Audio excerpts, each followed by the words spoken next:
Dear people of God, greetings to all in the Master's name of our Lord and Savior Jesus Christ. I'm happy to be back to you to meditate on the topic, Revelation of God in Worship. ఆరాధనలో దేవుని ప్రత్యక్షత అనే అంశం గురించి ధ్యానం చేస్తాం, తరలి వంచి ప్రార్థన చేస్తాం. మా దేవ, వాక్య ధ్యానంలో నీ కృప మాకిచ్చి నీవే మా అందరితో మాట్లాడమని యేసునామమున వేడుకొనుచున్నాము తండ్రి. ఆమేన్. దేవుని యందు ప్రియమైన వారలారా, మనిషి జీవితంలో ఆరాధన ఎంత ప్రాముఖ్యమైనది. మన జీవితాలకు మేలు చేసినటువంటి దేవుణ్ణి ఆరాధించడము, మన జీవితాలకు క్షేమాన్ని కలుగజేసిన దేవుణ్ణి స్తుతించడము ఎంతో ప్రాధాన్యమైనటువంటిది అనేటటువంటి విషయాన్ని మనము ఆది అపోస్తలిక క్రైస్తవ సంఘములోను, మరి పాత నిబంధన ధర్మశాస్త్ర కాలములో రాజులు, ప్రవక్తలు, న్యాయాధిపతుల విషయంలోనూ మనం చూసినాం. ఇప్పుడు ఎక్కడ ఆరాధిస్తున్నాం? సొలొమోను, రాజైన సొలొమోను దేవుని ఆదేశం మేరకే దేవాలయాన్ని నిర్మించి ఆ దేవాలయ ప్రతిష్ఠ ప్రార్థన చేస్తున్నాడు. రాజుల మొదటి గ్రంథం 8వ అధ్యాయంలో ప్రతిష్ఠ ప్రార్థన. Solomon prays to God for his revelation during the worship in Jerusalem. ఆ ఆలయంలో దేవుని ఆరాధించేటప్పుడు జనులు ఎవరెవరైతే ఆ ఆలయంలో కూడి ప్రార్థిస్తారో, ఎవరైతే ఆలయం వైపుకు తిరిగి ప్రార్థిస్తారో, అప్పుడు దేవుడు తనను తాను వారికి ప్రత్యక్షపరచుకొనవలనని ప్రార్థిస్తున్నాడు.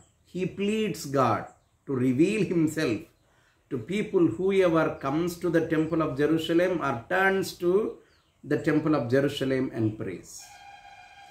ఆరాధన ఎప్పుడైతే మనం ప్రార్థిస్తామో, ఎప్పుడైతే స్తుతిస్తామో, ఎప్పుడైతే ఆరాధిస్తామో, అప్పుడు దేవుడు తన ప్రత్యక్షతను మనకు అనుగ్రహిస్తాడు. ఇది అత్యంత ప్రాముఖ్యమైనటువంటి ఒక సంగతి. చూసి, మరి ఆరాధన అంటే ఏంది అనంటే, how God reveals himself to us. మన ఆరాధన దేవునిని కదిలించాల. ఆరాధన దేవునిని కదిలించడం అంటే పెద్ద పెద్ద డ్రమ్ములు కొట్టి పెద్ద పెద్ద మ్యూజిక్లు అట్లాంటిది కాదు. ఇది అట్లా కదిలించడం కాదు. వాట్ సాలమన్ ప్రేస్, ఏం ప్రార్థిస్తున్నాడు ఆయన అనంటే, దేవాలయ విషయంలో 29వ వచనంలో, నీ దాసుడనైన నేను చేయు ప్రార్థన. రాజుల మొదటి గ్రంథం 8వ అధ్యాయం 29వ వచనం. నీ దాసుడనైన నేను చేయు ప్రార్థనను దయతో అంగీకరించునట్లు నా నామము ఇక్కడ ఉండునని ఏ స్థలముల గురించి నీవు సెలవిచ్చితివో ఆ స్థలమైన ఈ మందిరము తట్టు నీ నేత్రములు రేయింబవళ్ళు తెరవబడి ఉండునుగాక. మరియు నీ దాసుడనైన నేను నీ జనుడైన ఇశ్రాయేలును ఈ స్థలము తట్టు తిరిగి ప్రార్థన చేయనప్పుడల్లా నీ నివాస స్థలమైన ఆకాశమందు విని మా విన్నపములను అంగీకరించుము. వినునప్పుడెల్లా మమ్మను క్షమించుము. ఎవడైనను తన పొరుగువానికి అన్యాయము చేయగా అతని చేత ప్రమాణము చేయించుటకు అతని మీద ఒట్టు పెట్టబడిన ఎడల అతడు ఈ మందిరమందున నీ బలిపీఠం ఎదుట ఆ ఒట్టు పెట్టునప్పుడు ఆకాశం నుండి సత్యాన్ని తెలుపు ప్రభువా. సత్యాన్ని తెలుపుటకు, ఒట్టు పెట్టుటకు, సత్యం బయలుపరచబడుటకు దేవాలయం కేంద్రం.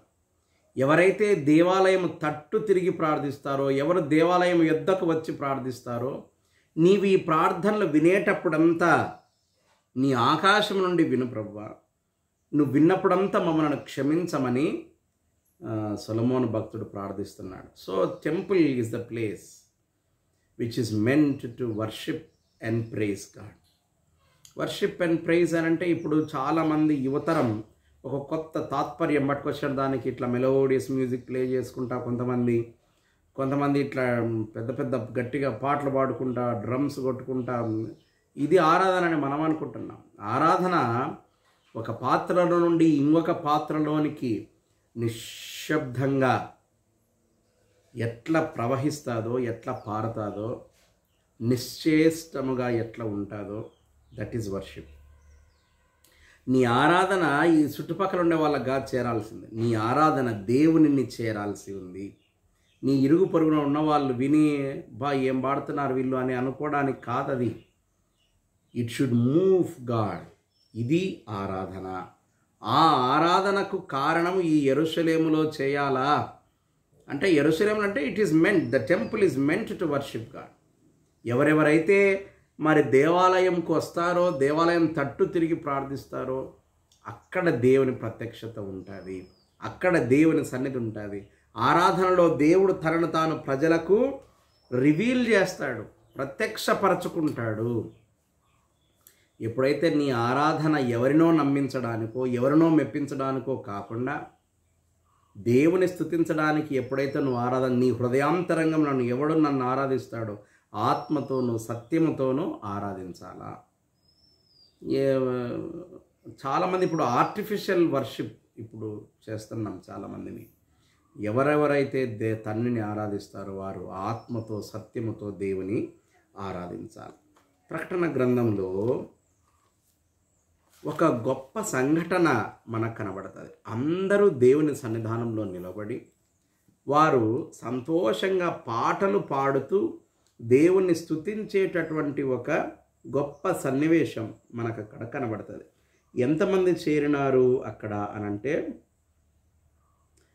144,000 మంది, 144,000 మంది ఆయనతో కూడా ఉండిరి. మరియు విస్తారమైన జలములు, ప్రకటన గ్రంథం 14వ అధ్యాయం 2వ వచనంలో, మరియు విస్తారమైన జలముల ధ్వనితోనూ గొప్ప ఉరుము ధ్వనితోనూ సమానమైన ఒక శబ్దము పరలోకములో నుండి రాగా వింటిని.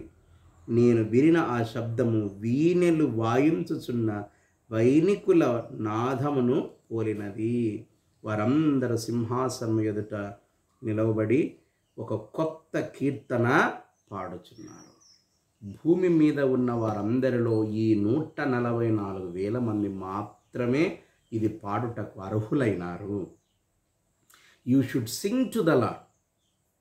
దేవునిని మనం మన పాటలతో స్తుతించాలి. పాట పాడటానికి కూడా ఒక అర్హత అవసరం. ఆ 144,000 మంది మాత్రమే వారికి అర్హత ఇవ్వబడింది. They are given authorization, they are given permission, they are allowed to sing to the Lord. అందరూ ఒక కొత్త కీర్తన పాడుతున్నారు. ఎవ్వరు నేర్చుకోలేరు ఆ పాట. ఎవరు రక్షింపబడినారో, ఎవరు తమ పాపముల నుండి విడుదల పొందినారో వారు నీవు దేవుని ఆరాధించేటప్పుడు అంటే ద ప్రొసీజర్ మనకు నేర్పిస్తున్నాడు ప్రకటన గ్రంథకర్త.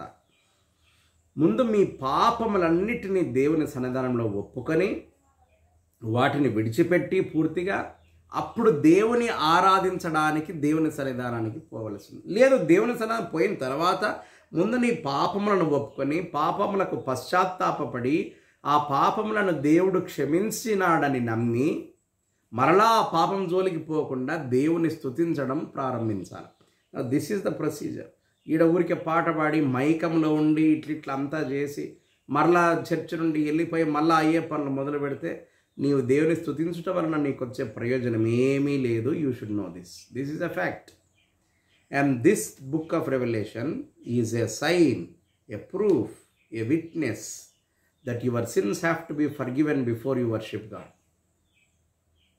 If your sins have to be forgiven, you should accept them.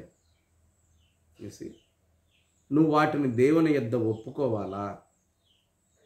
దేవుని నీవు పశ్చాత్తాపపడి దేవుని మన్నింపు కోరి దేవుని క్షమాపణ నుండి తర్వాత దేవుని ఆరాధించాలా. This is the way, this is the process how you should worship the Lord. దేవుని స్తుతించడానికి ఆరాధించడానికి ఇది ఒక నిదర్శనం. మరి మనకు రాజుల గ్రంథంలో సొలొమోను భక్తుడు అంటున్నాడు, ఎవరెవరు ప్రార్థిస్తారో, ఎవరెవరు దేవుని స్తుతిస్తారో వారందరి పాపాలు క్షమించబడతాయి. ఆ పాపాలు క్షమించబడిన తర్వాత ఇప్పుడు ప్రకటన గ్రంథం మనం చూస్తున్నాం, ఒక కొత్త కీర్తన పాడతారు. మీరు పాడడానికి అర్హత సంపాదించుకుంటారు. ఇది దేవుని ఆరాధించడం, ఇది దేవుని స్తుతించడం. This is the procedure how you should worship the Lord. అయితే ఇప్పుడు క్రీస్తు ప్రభుల వారు ఒక కొత్త నిదర్శనాన్ని, he gives a new dimension for worship, ఒక కొత్త పద్ధతి ఆయన చెప్తున్నాడు. ఆయన యెరూషలేం దేవాలయంలో ఉన్నాడు, సమాజ మందిరంలో ఉన్నాడు. అక్కడికి ఒక ఊచ చేయగలవాడు వచ్చినాడు. ఏం చేస్తాడో విశ్రాంతి దినాన సమాజ మందిరంలో ఏం చేస్తాడో యేసు స్వామి అని అందరూ వెయిట్ చేస్తున్నారు. ఆయనకు తెలుసు వాళ్ళందరూ నేను ఏం చేస్తానని ఎదురు చూస్తున్నారు అని ఆయనకు తెలుసు. స్వస్థత చేస్తే చిక్కుల పడతారని, తప్పులు పడతారని కూడా ఆయనకు తెలుసు.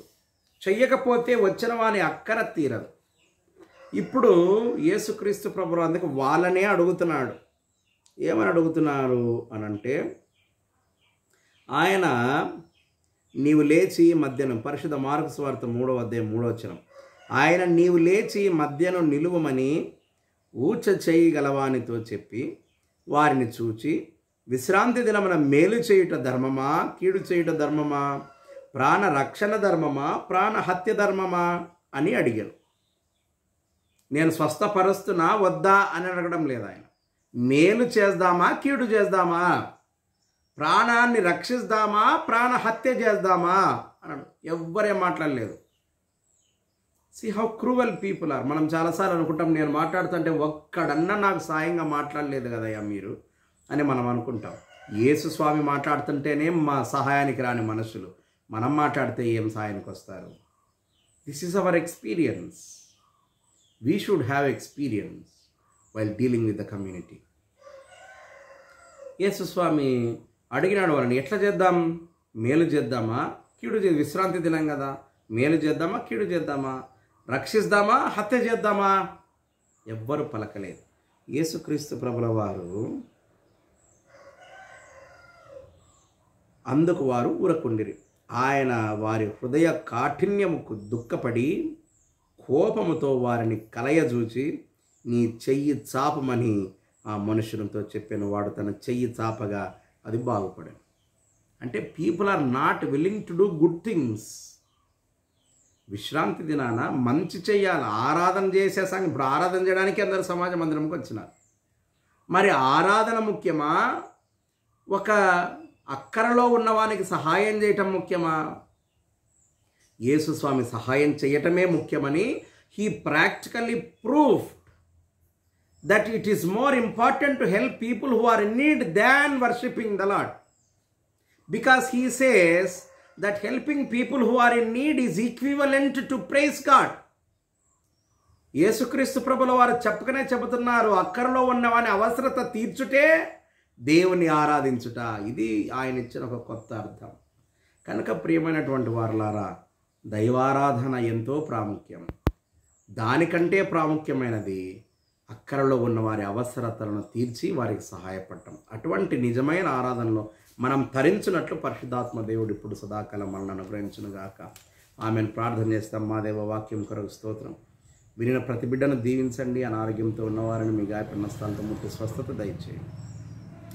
దీర్ఘకాలిక జబ్బులతో బాధపడే వారికి పరిపూర్ణ స్వస్థత నేను. మరలా మేము వాక్యం ధ్యానించరకు నీ మేలు నీవే మాకిమ్మనే స్నానం వేడుకొనిచున్నాం తండ్రి.